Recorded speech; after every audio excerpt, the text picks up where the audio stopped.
Hello people, Secret Anime Fan here and welcome to my new series which will be about One Piece birthdays, a video to often highlight and celebrate a character. Now this character in particular, I wouldn't say you would celebrate this character because he's not a nice character, but I suppose everyone deserves a happy birthday, maybe not in this instance, but it's their birthday, so let's talk about him. So now normally I would show some love to the character and discuss my favourite things about them. Luckily, this character has I have some favourite things involving him, not much favourite things about him. So let's talk about that. I'll talk about my favourite memories. This is what I do in his happy birthday videos. And I do a little bit talking about their other things, maybe their history, what they've done so far in the story, and just like general topics about One Piece. So if you're interested in One Piece, then stick around for this video. And since he is a celestial dragon, I'll probably talk about the celestial dragons and topics on that nature. Now, this character is definitely the first important character I've done so far. I covered 2 recent birthdays in the month of June. Now, I actually had another video I was going to do, but I didn't release the video in time. And that was of Ryobushi of the Fishman royal family. So this is 2 royals in a row, but I obviously didn't release the other video. This one is a lot more high prestige royal, I suppose. Prefer the Fishman royal family for sure. And who's to say who's more prestigious? I'm just talking about in the world of One Piece. Anyway, I'm babbling on for too long. So let's move on to, well, let's first move on to how old he is. So Saint Roswald, who's the character I'm talking about today, birthday, he should be, after the time skip, he's 55. So who knows if his birthday has gone past that since the time skip. His birthday is on June 28th. Now, if you think about One Piece, it's not progressing in the same speed as the real world. I think the time skip happened 8 years ago, which kind of blows my mind. Now, has June passed in the story? There's been a few arcs so far, so maybe it has. So he might be 56, he might be 55. As I said, 8 years have passed in the real world since the time skip, so you do the maths on that. And that's all on that. Now let's move on to Saint Roswald's memory. Now I might say Roswald sometimes instead of Roswald. There's also the translation of Rosward. So if you hear any of them 3 slip out, I'm sorry. You can take which one you prefer him to be called. And if you're triggered by someone saying the name is wrong sometime, then I'm really sorry, but let's actually get started. Oh, and expect anime and minor manga stories, although I think the manga point I'm going to talk about is where the anime is currently, so you don't have to worry about any manga spoilers. Now let's talk about the moment when talking about Saint Roswald and his 2 children, who are Rhea, who was the daughter of Saint Roswald, and of course Saint Charlos or Charlos. I'm going to call him Charlos, it's easier. And of course the time I'm talking about is when Luffy punched Saint Charlos right in the mouth. Sure, this is more of a Saint Charlos and Luffy moment, but Saint Roswald was involved too. And boy, was it an epic moment. In fact, it easily makes it into my top 5 One Piece moments. And that might even be in my top 5 One Piece moments by the end of the series. Who knows? A lot's going to happen by the end of the series. Now, this moment was just so great for me. It was just so well deserved. And just the utter shock and surprise on everyone's faces in the auction house when Saint Charlos got punched. And Saint Roswald himself was also very, very shocked. And actually, especially Saint Roswald was shocked. And of course, Rhea, and of course, Saint Carlos himself, because he was the one getting punched. And it must be noted that even Saint Roswald had never laid hands on Charlos, so this was the first time him ever getting any kind of physical punishment from his family. If you were up to date with the manga, then you know he actually may have been punched before by another celestial dragon. So who knows? He may be a punching bag by the other celestial dragons. Who knows about that? But boy, was it so satisfying to watch this whole scene saving Cammy, was it? And you have to remember that the people in the One Piece, for the most part, were too scared to even make eye contact with the Celestial Dragons. And the Celestial Dragons themselves don't even think themselves worthy, don't think others worthy to even breathe the same air as them, which should let you know all about the Celestial Dragons.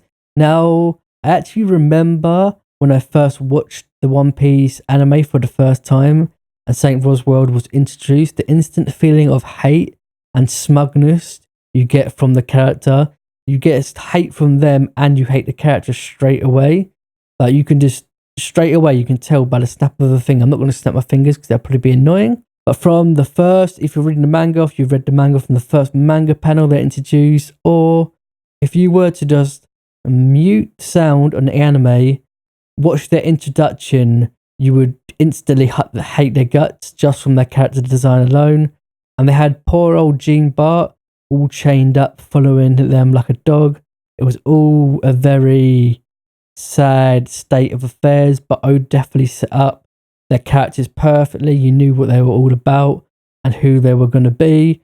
And all I was thinking at the time was, firstly, actually, I thought dragons are going to wreck these celestial dragons. And then I thought, but that's not before Luffy does. And of course, Luffy kind of did because he punched Charlos even. But what I'm more interested in is when a dragon will just wreck the celestial dragons. Can't wait to see that. And I wonder what the repercussions of that would be, how the world will be affected if it does end up toppling the celestial dragons and like dismantling their system. Someone probably has already made a video on that, but if someone hasn't, I would love to see a video on that. What happens when Dragon gets his way and upsets the world, given that he does actually do that, but I'm guessing he will do that. Now, let's move on to something else. Now, I want to actually talk about Saint Roswald himself. I discussed my favourite moment, not my favourite moment, but a good moment involving him. But let's talk about Roswald himself for a moment. He seems, out of the three people in his family, don't know what his wife is like, but out of him and his two children, he seems to be slightly, and I say slightly, more level-headed, where his children, Charlos in particular, are a lot more hot-headed and arrogant. Now, I wonder if this is because he is older, so he has a slightly mature nature to him, or maybe he had better parents compared to what he is as a parent to his children. But don't get me wrong, he's still a really despicable kind of character. I'm not saying just because he's slightly more level-headed than his two children, I'm not saying he's a good guy or anything. But there are certainly other celestial dragons that have shown to be better human beings. I'm talking about the can't say that, I always mess up Doflamingo's second name, but Doflamingo's lineage of the celestial dragons, his dad and I think his uncle probably, they actually seem to be the black sheep of the celestial dragons, seem to be a little bit of the odd bunch. Can't wait to see more expansion on them. But to me, Roswald seems to be the kind of guy to know what to waste time on and what to not waste time on, because he views everything as so beneath him. So he probably has it's like a sense of self-assurance to himself. Whereas, like, you know, his son was just spending money on ridiculous things, whereas I reckon Roswald kind of thinks of himself as what it means to be a celestial dragon. And I reckon he's like really self-assured of himself, and he thinks he stands on the top of the human race and signifies what it means to be a celestial dragon. That's just my opinion and the kind of vibe I get from him. I mean, he even goes on a little rant right after Luffy punches his son, stating how he and his family are descended from the creators of this world, and how dare just like a lowly person decide to lay a hand on one of them.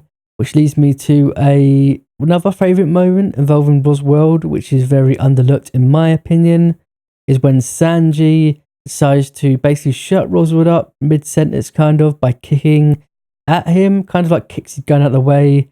So sure, it's not a direct powerful hit like Luffy's punch, but it was still epic to see, and it was kind of overshadowed by Luffy's punch, And it was also kind of overshadowed by another moment that I liked, was when Usopp jumped right on top of Roswald by accident.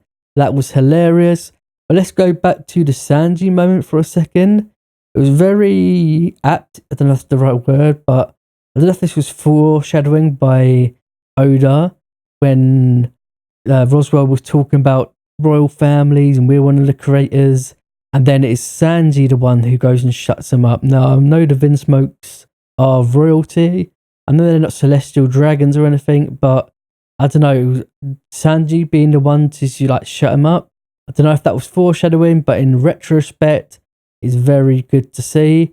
Now let's move on to my favourite moment involving Roswald, or should I say my least favourite moment, because it was very shocking to see. And I'm sure many of you are familiar with this. It wasn't too long ago in the manga, and I don't watch the anime anymore, but I think it's recently in the anime. And yes, I'm talking about the time where Roswald was seen during the Reverie arc, and he was riding on Bartholomew Kuma, and it was just so shocking to read it in the manga. So unexpected as well. It came out of nowhere. I'm not sure if what your reactions were when you watched it in the anime, if it had more build up to it. But in the manga, it was definitely unexpected. And he was just using Kuma as like a horse, but he was also just like stabbing him and hitting him and stuff, calling him the best slave, the invincible slave. Very, very shocking. I didn't like it, but it was kind of just like, whoa, that's crazy kind of thing. I don't know. That is probably my least favorite moment involving him. It was so shocking. I suppose Roswald himself hasn't actually displayed anything of that much interest to talk in depth about him, so I'm sorry about that. But I probably will talk more about the Celestial Dragons in the future, so stick around for that. Subscribe to my channel. I do anime and manga stuff. I'm probably going to do some manga reviews, catch up to the mangas of One Piece, The Promised Neverland, and My Hero Academia. So expect stuff from that, and see ya.